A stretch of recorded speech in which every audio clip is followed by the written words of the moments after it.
Hello, everyone, and welcome to tonight's discussion stream. I hope you are all doing well. How are we all doing tonight? Tonight, I have some tinfoil hat topics to go through. Two of them are more speculative, things that we don't have a lot of information on, and two of them are just, of course, industry problems. Tonight we are going to discuss limited run games, supposedly banning and threatening to sue a customer over some memes and some jokes and some things that he posted on social media, which did end up hurting them. We are going to discuss Disney seemingly copyright claiming down GIFS. Spoiler from The Mandalorian, if you don't know. Baby Yoda, basically. I'm going to be talking about Game of the Year for the Game Awards show. The Game Awards this year has been under a lot of scrutiny, and there's been a lot of information that a lot of people don't really trust, and I agree with that. There's a lot of space that we don't know about, which I do want to discuss, but particularly like Death Stranding and Jeff Keighley. And I also wanted to discuss CD Projekt Red, apparently already discussing monetization for Cyberpunk 2077 and the multiplayer that they will be releasing for it. It is not coming out when Death Stranding releases. But like in the future, they are working on it, they are developing it now, and they already did mention kind of monetization practices for it because they've gotten so many questions about it. So those are the topics we are going to discuss tonight. But before we get into that, I am going to chat with you guys for a minute, talk to you guys in chat. Welcome to anyone that is new, that is a new subscriber to the channel. We have surpassed over 1,000 new subscribers in the past couple of days since Friday. We are almost at 1,200 more subscribers, so thank you all for joining me if you're new.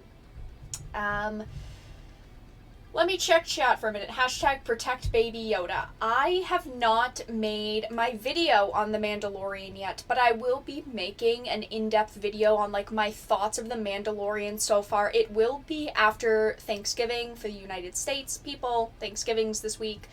So probably Saturday you guys can expect the Mandalorian video to go up and my thoughts on it, which will talk about baby Yoda a little bit. I have some interesting thoughts when it comes to The Mandalorian. I don't want to spoil them yet, so you guys are going to have to wait for that. Didn't know limited run was that petty. There is quite a controversy going on with limited run games currently, which I will... a lot of it is information we don't know a lot about, honestly. There's a lot of like space we don't have that information on, but I will read through it in just a minute. That will be the first topic. Let me check chat. Hello to all of you new subscribers. Welcome to the channel. Cyberpunk 2077 has not confirmed microtransaction. They've announced that the multiplayer version will have monetization. Yes. I will be discussing that more, but it is, like I said, for the multiplayer when it comes out. Game of the Year, Resident Evil 2 for me, but Outer Worlds is good. Not Game of the Year good. Resident Evil 2 for me as well. Alright, I want to watch The Mandalorian. It looks cool. Soundtrack is awesome. The soundtrack for The Mandalorian is amazing. They definitely nailed it there. I'm a sucker when it comes to, like, shows and, like, the music and, like, just the atmosphere, because I feel like the atmosphere that is set when it comes to, like, music and the soundtrack is so delicate and so very important when it comes to shows, and I do think they nailed that. Alright, why are we getting an ad on our music? Why is there an ad on our music? YouTube, please get it together. Alright, so one of the first things we will be discussing is a Niche Gamer article. It is titled Limited Run Games Bans and Threatens to Sue Customers Over Meme. Now, I do want to note that, like the editor's note says, I am going to read it, that While at times the video created by Jeremy Hambley does not fully redact the names of the individuals involved, we will not be publishing those names. Hambley clearly attempted to redact these names in parts of the video, and we shall respect the likely request for privacy from Hambley's sources. You can find pretty easily who was making statements online about this situation and the supposed person that was banned and that was threatened by limited run games, but of course I'm not going to say their name, because everyone else has redacted it and has been very careful with saying their name. I'm obviously not going to do that. But I want to tell everyone that is in chat that this is a speculation. This is a rumor. We do not have a lot of information on it, but I do want to go through the substance that we do have, because I do think that it is very important. If this becomes true and we get more information on it, I definitely will let you guys know. And of course, if they're not true and it's not correct, I will definitely let you guys know. An alleged customer of limited run games was banned from the service, had their pre-orders canceled and refunded, and was threatened to be sued by a customer service representative over a meme mocking the company on social media. Now, I am going to read through the whole thing because I have not discussed this situation yet, but it has been going on for a couple of days now. There is quite a lot of information with it. A third party reaching out to the quartering claimed the unnamed customer had posted a meme, presumably to a limited run games fan group on Facebook, which is true, making light of limited run games. It depicted a fake mock-up as though the company was going to publish Skyrim. It also included a mock-up of Revenge of the Bird King on PlayStation 4. The game was published by Limited Run Games and now is available on the Nintendo Switch. So basically, this person had made fake mock-ups of products. So that hurts. Now, we haven't even read through the rest. That hurts a company a lot. When someone is like spreading the information that a product is going to be sold and it was real, that can hurt a company's reputation. Even if it is meant to just be a joke, the person put this picture on something that was marketed. It says limitedrungames.com, it says the release date, it has their branding. So that right off the bat is the problem. Even if none of this is true, that they're being threatened and Limited Run Games is threatening to sue a customer over a meme, that right there, the meat of the situation, is so important. So important. The anonymous individual explained to Hambley he made a fake mock-up because they were selling a limited run game with mass-produced games that were already released, such as Tetris Effect. This is indicated by how Skyrim has been very widely available on many consoles physically, and as stated later, the customer felt Bird King was a blatant fraud and that they are selling out the back door. The alleged customer then saw a message from Limited Run Game customer service representative. Sarah, last name redacted, seemingly posted to the Facebook, showing 2 images of a list of their pre-ordered games. Several entries had been marked as refunded and unfulfilled, presumably indicating if the game had been sent out. The images also came with the message blacklisted. From what we can see, the refunded items in question total to up to over $300, with items already shipped totaling up to over 140 plus additional items not shown. Sarah then messaged, I enjoy trolling as much as the next guy, but just a heads up, spreading false info and using company assets is likely to get you banned, if not worse. The customer stated, that's okay, I'll live. I appreciate the concern though. Sarah responded, thumbs up emoji, you do you, just wanted to make sure you were aware. Given the situation in Sarah's earlier language, it seemed unlikely that the pleasantries between them were genuine. Like I said, this is the one problem that I have with this whole thing. Even if all the rest of it turns out to be fake or there's things that are wrong, the one thing that this customer did that he got banned for is using company assets, using their branding, and that isn't okay. And I agree with the customer representative here, Sarah. They're 100% correct. You should not be using a company's assets. And the problem is that this person, the person that did it, obviously sees it as a joke. And it's not like it doesn't happen. It's not like this is the first time for something like this to happen. Of course, people use company branding to make it look realistic. They want it to look realistic because that's what they're there to do. They're there to troll and to make fun of it.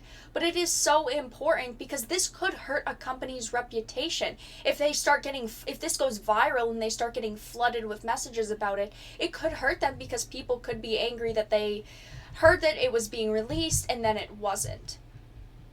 Another individual spoke to the customer in the group an indeterminate amount of time later. I am really shocked that they did that. I wonder who initiated the order. The customer replied, I would assume he was liking some of the comments in the other group but didn't feel the need to chime in. I was also threatened with a lawsuit by an LRG representative. Earlier in Hambly's video, what we see seems to be that message again. Dude, you got banned for exactly the reasons I warned you about. I tried, but yeah, your orders were refunded from what I can see. Usually it takes 3 to 5 days to post back to whatever the original payment method was. Honestly, if I were you, I'd leave it because if you keep pushing it, you're likely to light a fire under a lawyer's ass. I don't necessarily think that this is being threatened. I do not think that this customer is being threatened with a lawsuit. Them saying, because if you keep pushing, you're likely to light a fire under our lawyer's ass, I don't think that's being threatened. I just think that the representative that is trying to talk to this person is trying to get the customer to realize how important this situation is. I do not think that it's them being threatened. I just think that they want the person to realize if they do this, maybe even to a larger company, they're going to get in trouble for it and they could be in a lot of heat. They could be taking a lot of heat for it. The anonymous customer then replied to a question from another asking if he had been banned over memes. Yep, because of memes. And apparently, as I was told by the rep of a company, these are against the law and LRG may be coming after me. LRG. And these memes can cost me thousands of dollars and up to 5 years in prison. He's saying all of this because the message did link to the United States Legal Information Institute entries on false information and hoaxes. I think that this whole situation seems a little bit messed up because we don't know a lot of the information. We really don't know the full lengths of the conversations that were said. We don't know any of that, which is the problem. There's a lot of he said, she said here.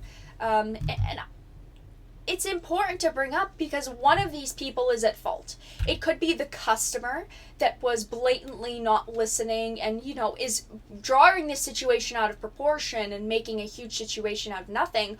Or we could have LRG having employees that are making pretty bold statements to customers. Again, I don't think that is a threat that they're going to be sued. I just think that the representative wanted the person that is creating these images to realize this could damage our reputation. And if you do this to a larger company, they're not going to deal with that. They're not going to just refund your sales and say, see you later. It's not going to happen. We do have questions of our own. The article reads, though, why did the customer support representative reach out to a customer via Facebook group rather than the customer's email? Very good point. Why did they speak in a more casual manner on what would clearly become a sensitive issue? Another good point. Did they act without the knowledge of their superiors? All great points. 3 damn good points that I do want to note here. Again, it's a he said, she said right now, and this could turn out to be a very messy situation. We really don't know. As indicated by Sarah's message, you got banned for exactly the reasons I warned you about. Did the customer do more than just this one meme? Was he asked to take down the meme and refused?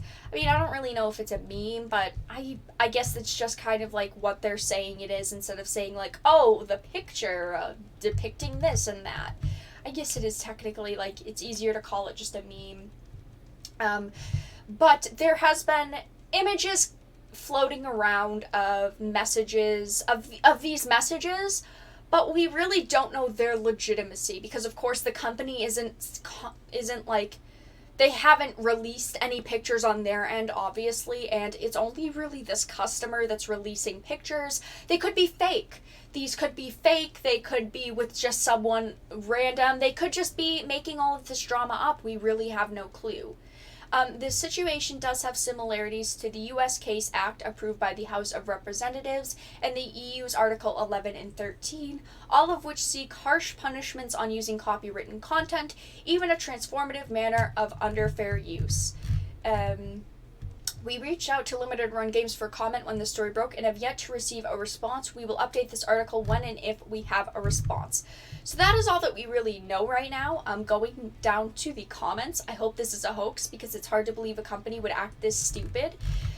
So when it is making a statement like that, it's not really the company particularly being stupid. If this is all true, it just sounds like it's one employee that's kind of making a big fuss out of it. A lawsuit? That's fucking overkill. Again, they didn't say they were initiating a lawsuit against the customer. All they did was say, supposedly, if you keep pushing the issue, you're likely to light a fire under our lawyer's ass. Again, I don't really think that that's like threatening a lawsuit, but it is a very blatant statement. It is a very blatant statement. I definitely want to put that there. Tony's link, I haven't read it. Let me just skim over it really quickly. So I'll bring it up here. I'll bring up Tony's link. It does say, of course, it is titled Limited Run Games canceled a customer's orders, refunded his money, and banned him. Here's why. It starts off with asking what Limited Run Games is, of course, or saying what Limited Run Games is, of course. Hey, a Hearthstone ad. I don't know why I clicked it away. I click every ad away. On November 20th, okay, so we already went through this situation. Of course, this is the original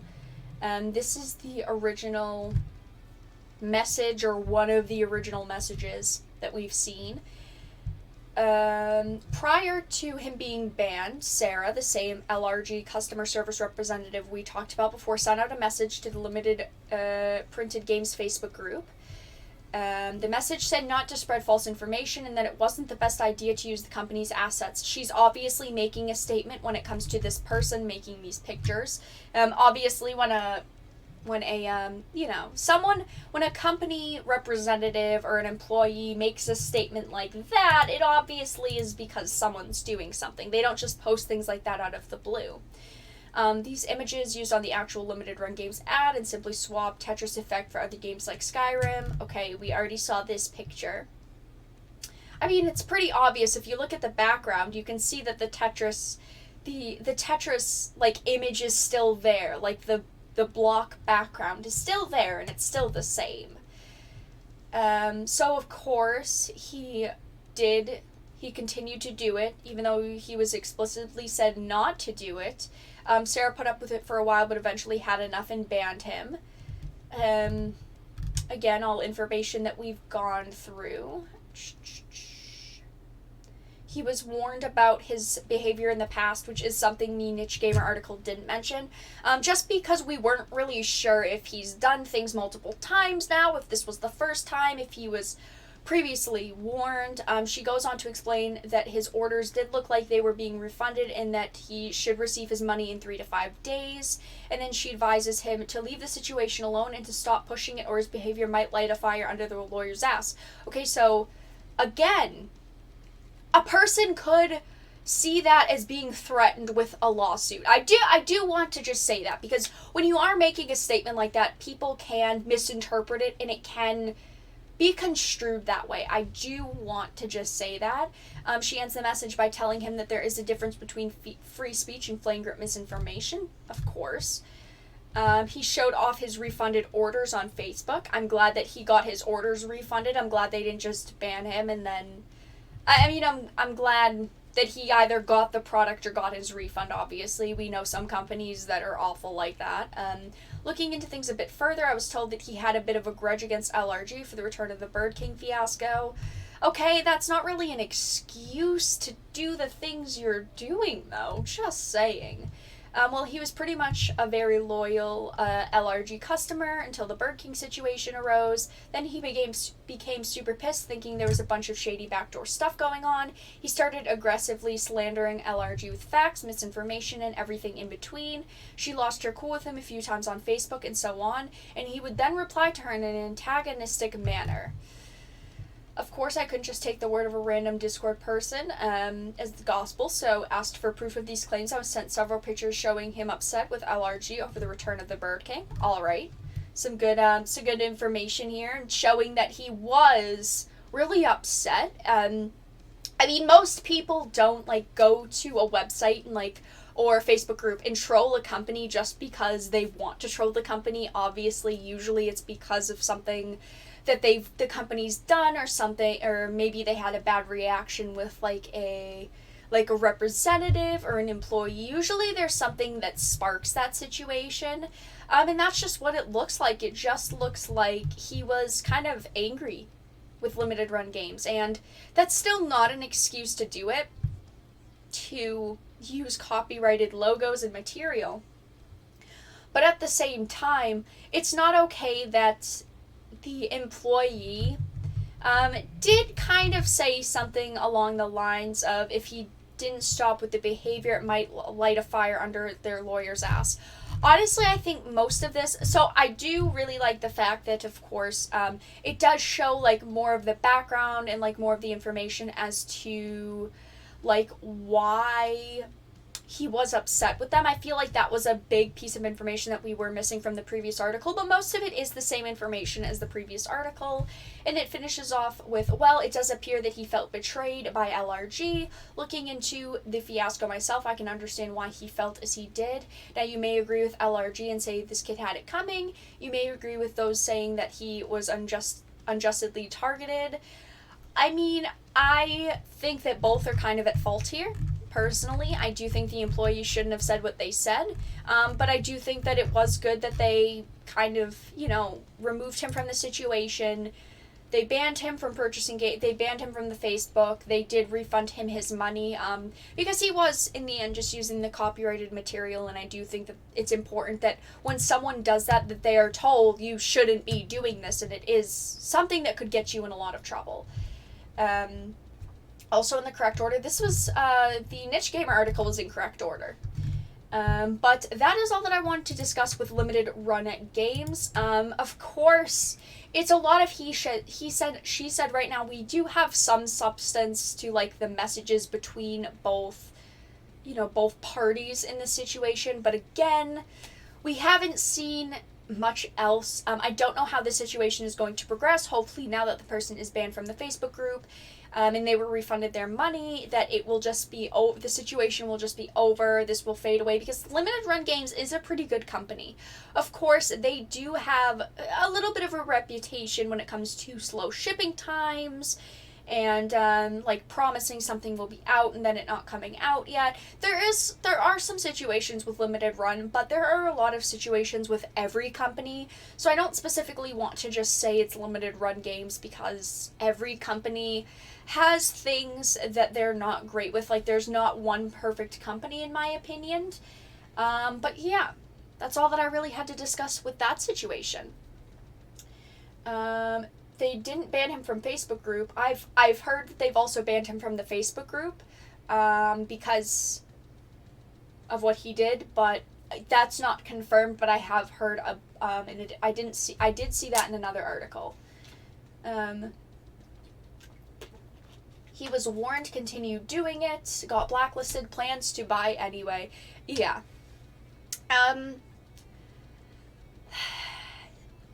I understand people like to joke. I think it's okay to joke, and maybe he took it a little bit too far. Obviously, he did take it a little bit too far.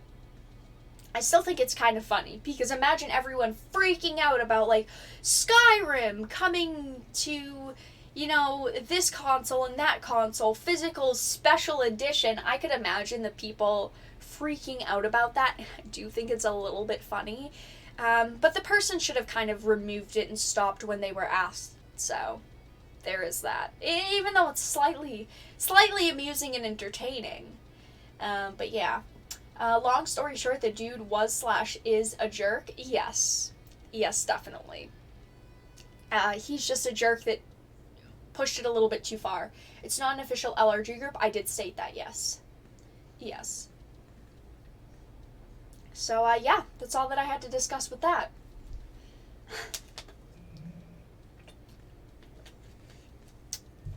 All right, on to the next topic, which is less speculative.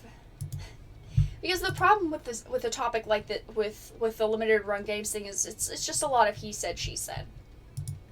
The next topic we are going to discuss, so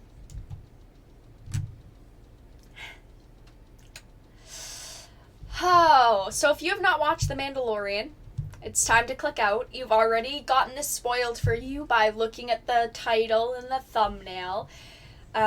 We are reading another Niche Gamer article. Disney, of course Disney, is trying to copyright claim Baby Yoda GIFs.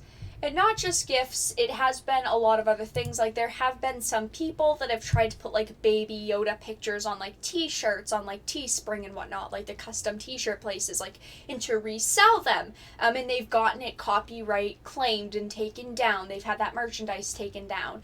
But now Disney is trying to copyright claim Baby Yoda GIFs. And it's not very surprising why.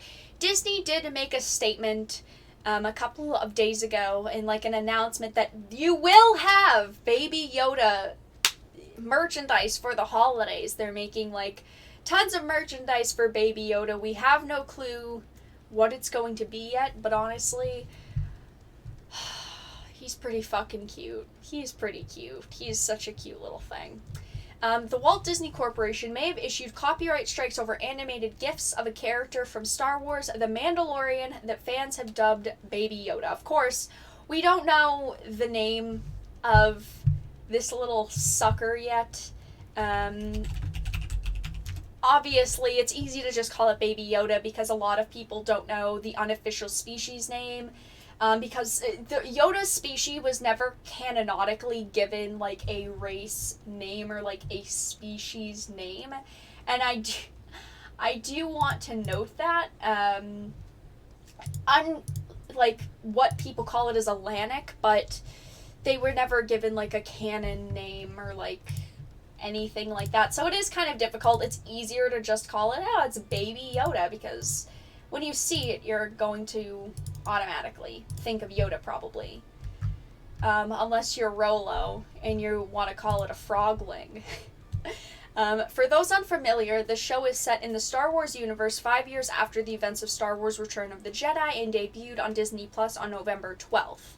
The first episode sees the bounty hunter sent after a target only to find it is a mere infant of the same species as Yoda. If you couldn't guess. Spoiler alert. Yoda's species has never been given a canon name, like it says, and the character's official name is far less enticing, The Child. Audiences soon fell in love with it and resulted in the far catchier fan name Baby Yoda. Technically, like, uncanonically, it's called Atlantic, but, I mean, we could call it whatever we want. It's Baby Yoda until he's given a name. That's what we're going to call him, and even after that. Along with high-quality puppets, puppeteering, and special effects, the character's design and attitude cemented its popularity. Aside from being a literal Muppet Baby version of a character most people know, it has large eyes, engages in baby-like behavior, and stranger antics such as eating a frog-like creature alive and floating around in a little pod. Honestly, so I'm going to be, like I said at the beginning, doing like my thoughts so far on The Mandalorian in a couple of days. But Baby Yoda's fucking cute. I'm sorry. I try not to be a fangirl when it comes to these things. Because I want to be a hipster. I don't want to like the same things people like. Come on. Who does? But Baby Yoda is literally like the cutest thing I've ever seen.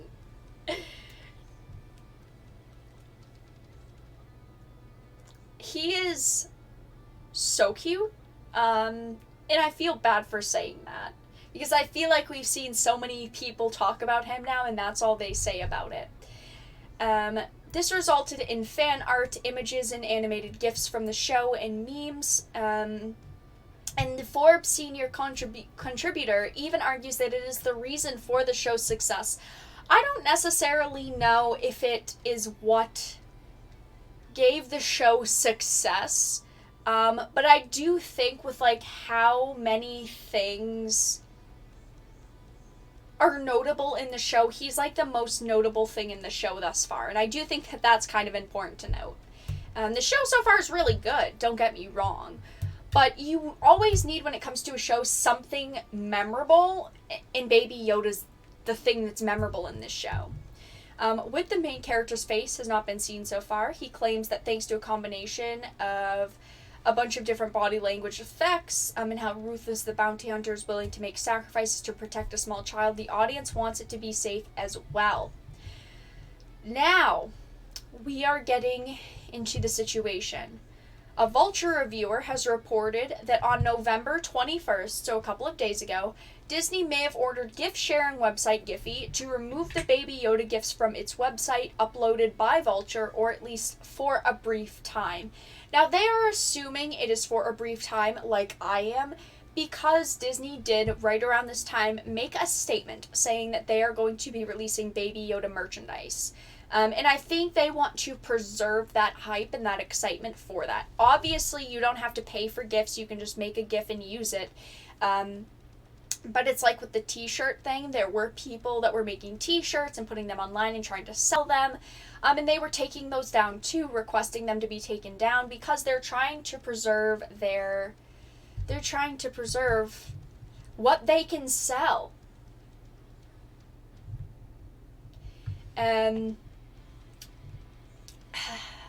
Man, GIFs being removed, it's crazy. As of writing this article, The Mandalorian and Baby Yoda search terms are still in Giphy. Even Vulture's own GIFs have returned. So the GIFs have returned for now, but I've heard that there has been, like it says, a lot of problems with them being taken down and putting back up, taken down, putting back up. GIFs and memes would be protected under the U.S. Fair Use Law, which is very important to note whether Disney removes them or not. If they want to, we understand that they want to sell products with Baby Yoda on it, but I mean, a GIF, it does fall under fair use, just like YouTube. I mean, there are YouTubers that are, of course, I just accidentally refreshed my webpage. Sorry about that. That do a lot of the time when they're like reviewing a TV show have their reviews taken down, even if they do fall under fair use.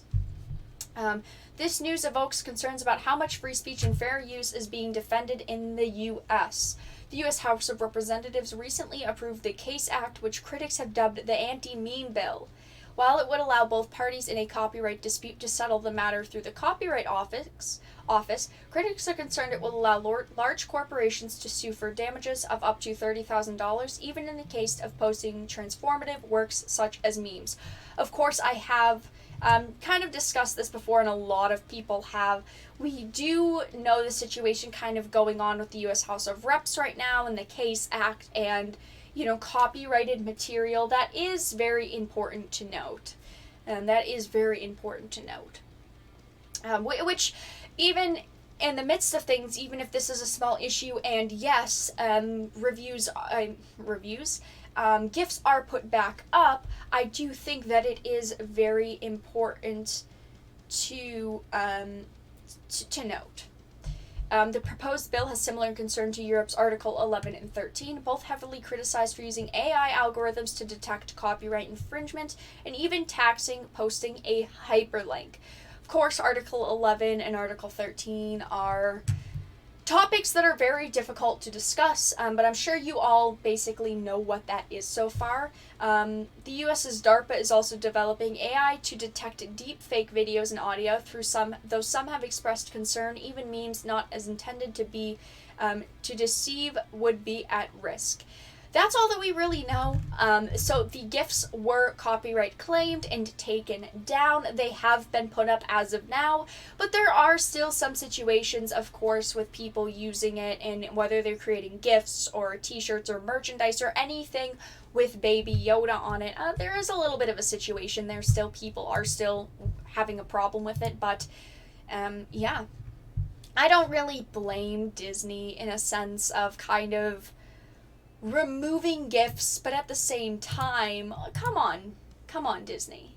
Do we really have to remove GIFs? Also, why is this webpage having such a problem? It is not reloading. I do not know if it's Niche Gamer themselves and their website. I'm not necessarily sure. Let's see. No, it's not working. All right. I guess I shall move into the next topic. I suppose that's going to be the easiest thing to do since that will not load anymore. I suppose not. Darn. It's not a huge situation, obviously, but it was still very important to note. Let me take a sip of my water very quickly.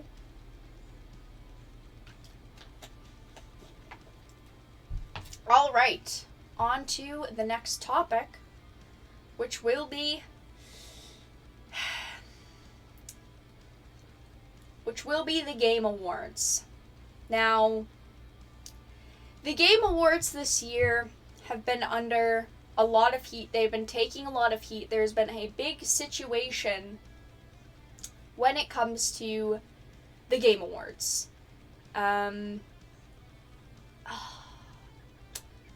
I have a lot of thoughts on it, but I'm going to start off with this article. It is by Bleeding Cool. It just basically, what I am using it for is the big statement made by Keeley. But there is a lot of bias and favoritism going on with this year's Game Awards. Jeff Keighley responds to Death Stranding Game Awards criticism. So, if you guys have not heard about the Game Awards and the games that were nominated, basically, Death Stranding received 9 nominations in categories, and Control received 8 nominations in categories. And that, first of all, is controversial. Death Stranding by itself is controversial. We are talking about a game that only released 10 days before the deadline when it came to things that could be nominated in the Game Awards. That is very short. And Death Stranding itself hasn't had the best reputation. People are very divided when it comes to Death Stranding. People are either in love with Death Stranding, and people are just taken away with it, saying Death Stranding's amazing, it's perfect.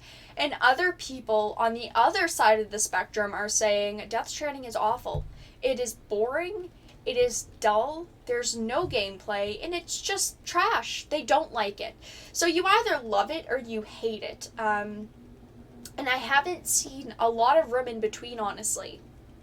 And another thing that was nominated in many spots in 8 different categories was Control. Control is the same way. I have not seen a lot of good discussions when it comes to Control. Control just hasn't, from what I've seen, really captivated people. It hasn't amused people. People really didn't like it. I mean, there are, of course, some people that do really like it, don't get me wrong. But again, it's a game that got pretty mediocre ratings. It got, I think it's, sitting around, the 70s range, 70 to 75% right now, which isn't awful. But does that mean it should be part of the Game of the Year awards? That's questionable. So, Jeff Keighley has responded to Death Stranding Game Awards criticism. it has been an interesting few days when it comes to controversy and the Game Awards, specifically when it comes to the game Death Stranding. Every year, without fail, social media has had a bit of a heart attack over someone's nomination. Most of them being over the idea that there are people who believe there are games out there that deserve a nomination over another. The usual what makes the game so great conversation. Cut to this year's nominations, which were released back on Tuesday, and one drawing the most attention this time is Death Stranding, but for different reasons. The game was released just 10 days prior to the nominations coming out, and yet it managed to snag 9 nominations, including 1 for Game of the Year. That is the most questionable thing to a lot of people is, alright, if Death Stranding is going to be in other game categories, alright. But Game of the Year, to a lot of people, and I agree, it has to be a game above the rest. And with how questionably people have been taking Death Stranding and how iffy they are on it, does it really deserve a spot for Game of the Year? Which has led to a lot of people to criticize the show's producer and host Jeff Keighley, claiming favoritism as 10 days is a very small window to be considered for half the nominations it received, while others have pointed out Keighley's friendship to the game's creator and director Kojima as the reasoning for the nominations. Now, I am going to read this in just a second. He did respond to the criticism, but it is said that Jeff Keighley doesn't actually vote because he hosts the event. He doesn't actually have a say in anything, but he is not only friends with Kojima, but Kojima himself is on the advisory board for the Game Awards, which makes you raise even more questions. So you have one thing that really is questionable, but this year you have so many things that are questionable, which I am going to read Keighley's statement through Kotaku. I respect and appreciate the concern, he told Kotaku via email when asked about the appearance of conflict. This is why we have the FAQ right at the top of the website to make the process clear. The problem is that a lot of people don't is that the fan votes only count for 10%. It's also why I don't vote on nominees or winners. In my role as show producer, I work closely with game publishers and developers on a number of levels, so I leave the judging to media outlets that provide a wide critical assessment. I mean, do they really provide a wide critical assessment, or do the games that get nominated, are they just from the companies that are affiliated? Questionable. The Game Awards is structured as a mix between Critics' Choice and People's Choice. Barely People's Choice, I want to note. Nominees are selected solely by the jury, which is comprised of 80 press outlets, including Eurogamer, IGN, and Polygon. Once the nominees are revealed and the jury and viewers both vote on the award, with the fan vote counting for 10%, I think that is bad. I think that 10% is very low, very, very low. The role of the advisory board, on which Kojima sits, is less clear. While the board plays no part in the voting process or jury selection, as they say, it does help guide and advance the mission of the Game Awards, Keighley says. When asked about the board's specific duties, he said functionality. This typically includes a few in-person meetings every year to solicit general feedback on the show's direction. These are broad stroke discussions. Now, Kojima, of course, is the director of Death Stranding. He is also on the advisory board for the Game Awards. But what is questionable about Control, which I did mention a few minutes ago, is that I question how Control ended up on this list. Because it received 75% ratings. It is definitely not through a lot of people's Game of the Year. And it's questionable that Control's publisher, 505 Games, is Also, publishing Death Stranding on PC. I do think that that is an important piece of information to note, which this doesn't actually mention. And it is just another piece of information as to the tinfoil hats and why people are a little bit questionable about this whole Game Awards situation this year.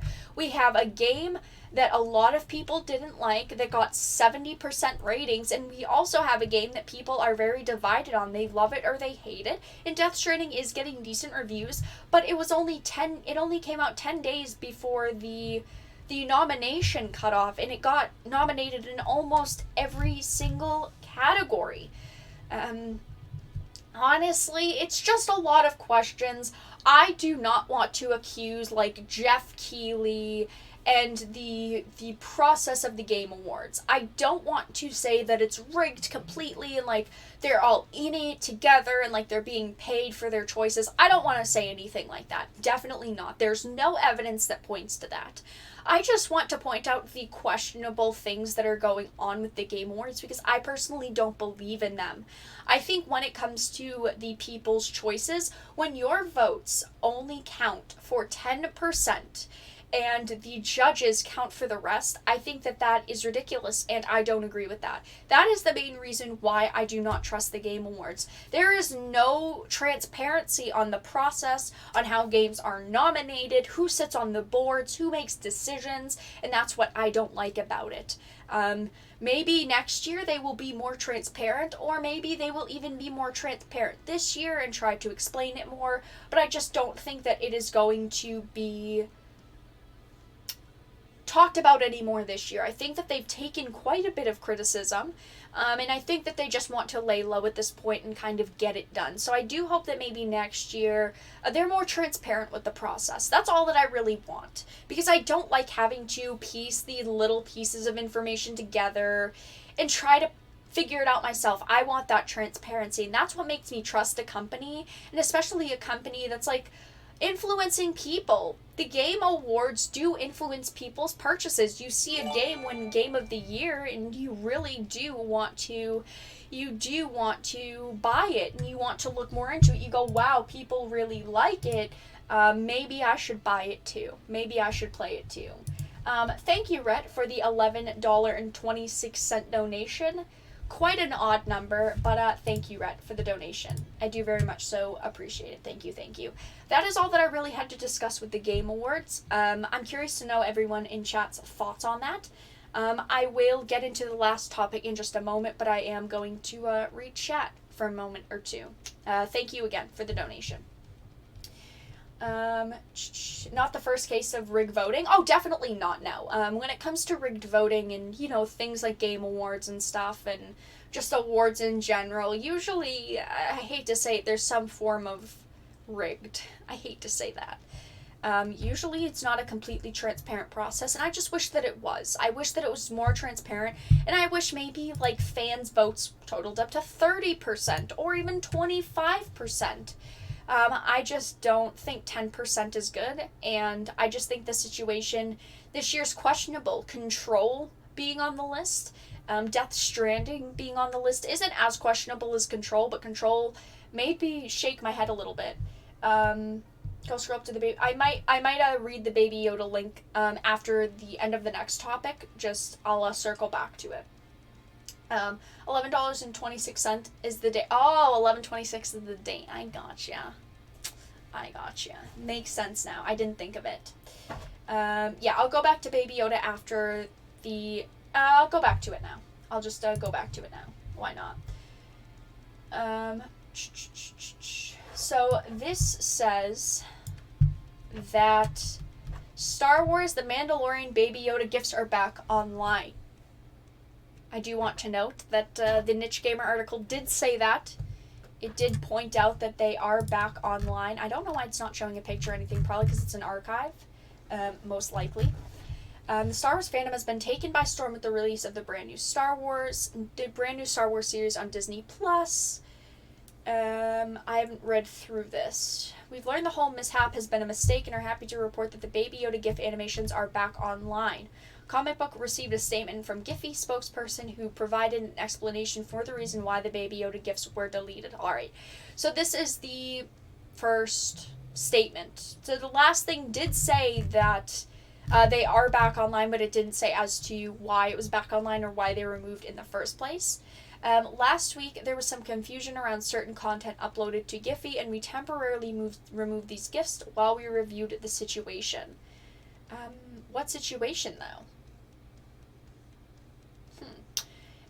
We apologize to both Disney and Vulture for any inconvenience, and we are happy to report that the GIFs are once again live on Giphy. That's good. That's good to hear. That's very good to hear. The internet cannot survive without the most important character in Star Wars history since ever. I love that.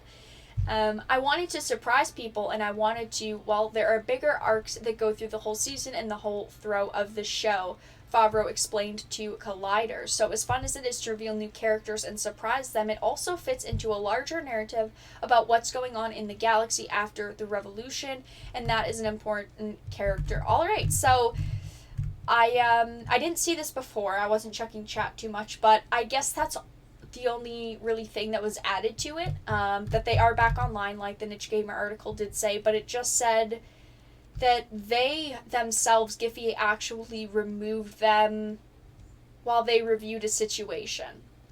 I suppose that's a good enough answer. I suppose. I wish maybe... Am I in the lead yet? Sorry for the spur. I wish maybe, like, it explained a little bit more as to what the situation was, but I am glad that they did, clear up that it was them removing them and it wasn't Disney. So, I guess that clears up that, right, guys? I guess that clears up that. Baby Yoda, guys. Let me go back to the comments on the Game Awards really quickly. Sorry that was just kind of messed up, guys. I didn't see the link before, and everyone's been tagging me on it, so I did want to follow it up with that. So it's difficult when everyone's spamming me at once about a topic, especially links, because I don't want to just to click a link on stream. Thank you for the $13.37 donation, Tony. I very much so appreciate it.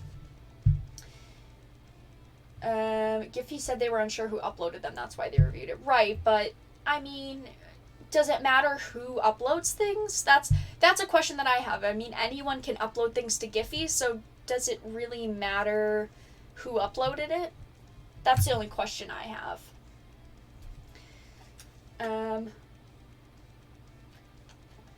Tekken 7. Tekken's good. Tekken's good. Game Awards are not necessarily rigged, but they're also not serious. They just go for big names, not necessarily quality. I mean, yeah, you're completely right, Reloaded. A lot of the times they want, like, the most popular things that they can get because they want, like, big name, big name, big name.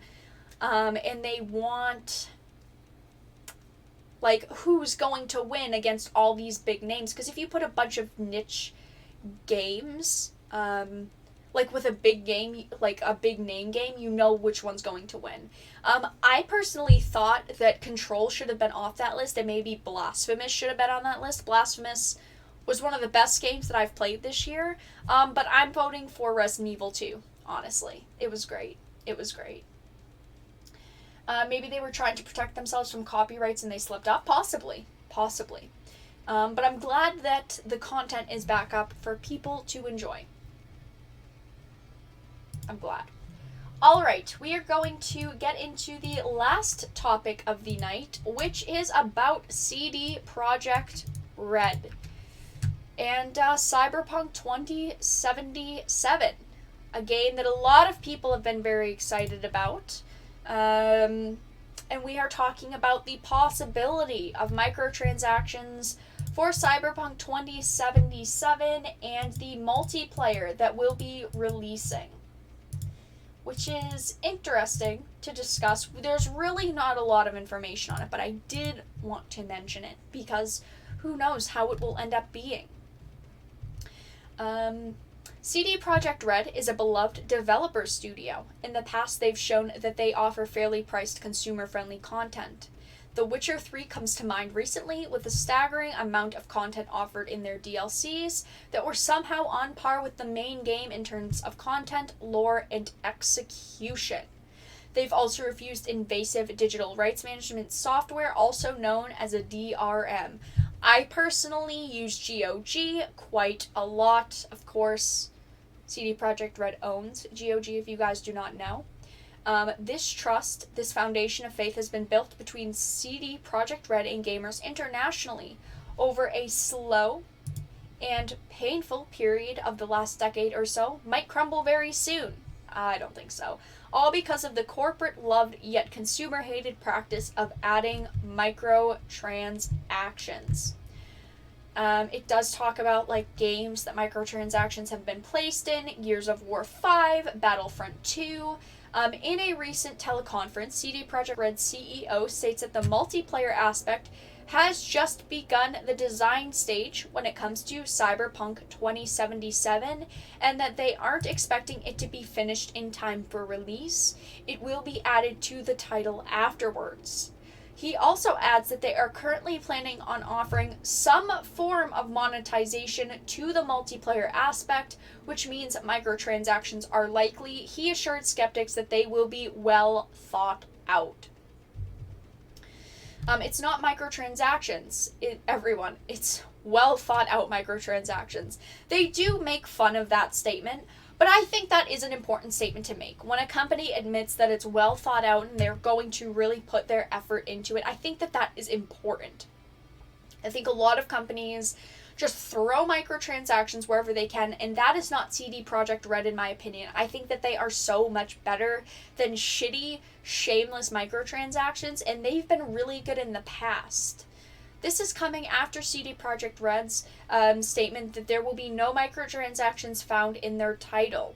They're either planning on people not recalling that or they've forgotten themselves. I don't necessarily think that, because they did say that there would be no microtransactions in Cyberpunk 2077, and they are sticking to that, I do want to note. But I am going to read his official statement here, because they are not talking about Cyberpunk's main release that is coming out in March. They are talking about, the part 2 to Cyberpunk 2077, which will be the multiplayer that we have not heard a lot about because it is still in development. So this is the official statement.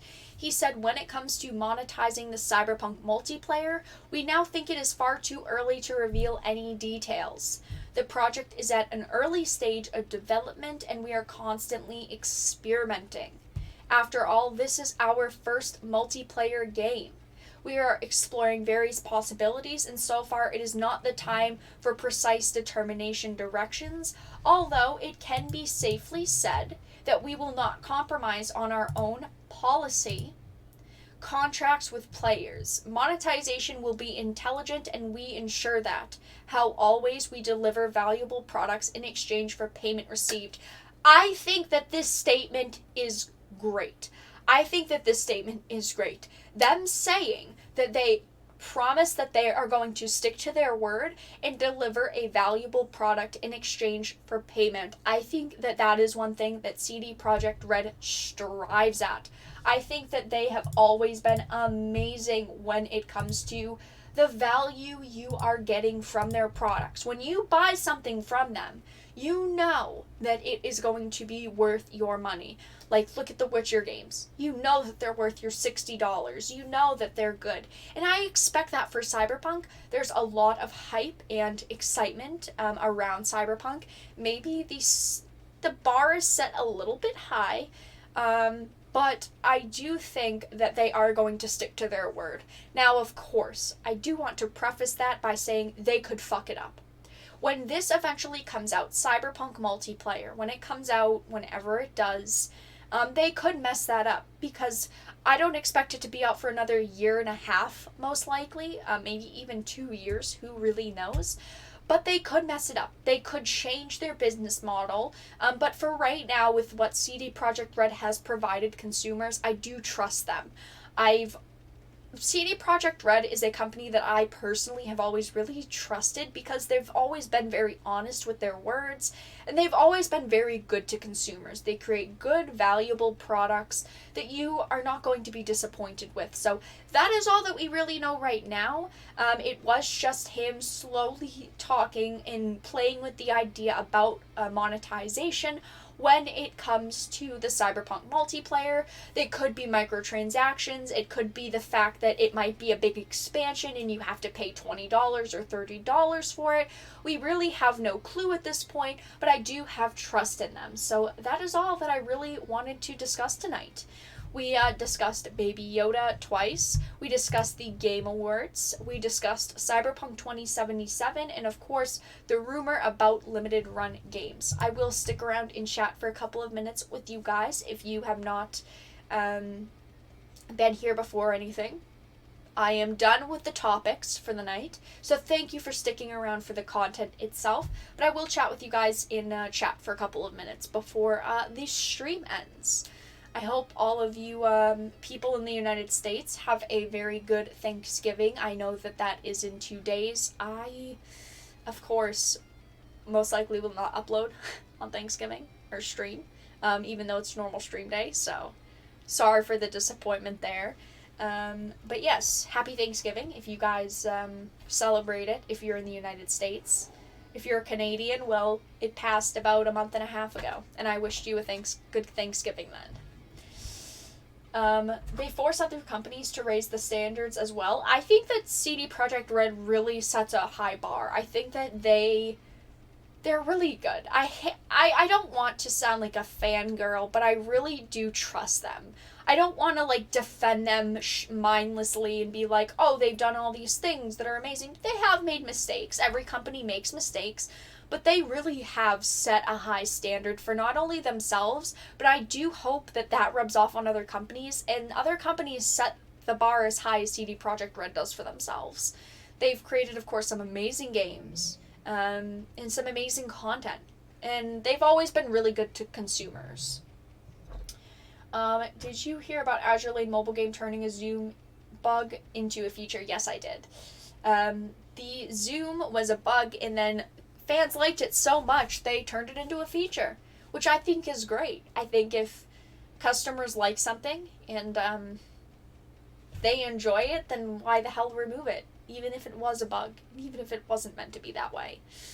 I think it was good on the ground thinking. They really did good when it came to that, for sure. Yes, happy Thanksgiving. Thank you, Reloaded. I very much so appreciate it. They may do something like GTA 5, free multiplayer updates, in-game money that can be earned in-game or buyable with real-world money.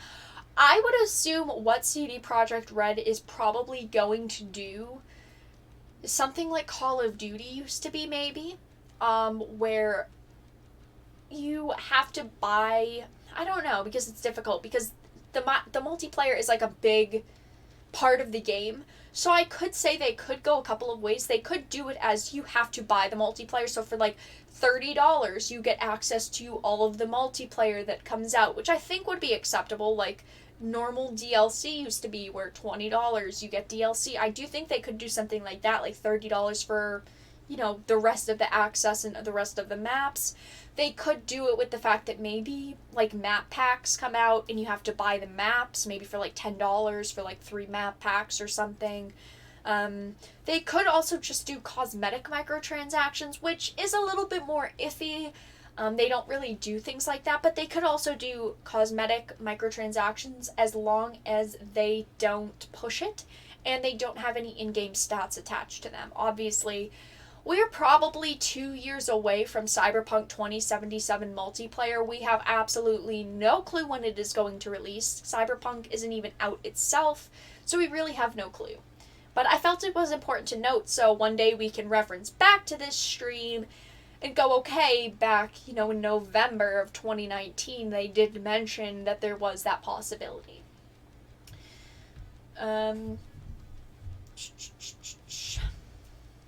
But I trust CD Projekt Red. Did you talk about Trails of Cold Steel DLC getting released and being free? I talked about it on Twitter. I usually update stories on Twitter. If you guys are not already following me on Twitter, I usually do update stories there and also in Discord.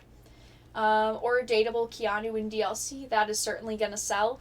Dateable Keanu Reeves. I mean, I would probably buy it for $10. Yeah, I'd buy the romance option for sure. Imagine if they added in a mini game where you could like romance Keanu. Oh no, that would sell like hotcakes. They'd make so much money. They'd make a lot of money off that, for sure.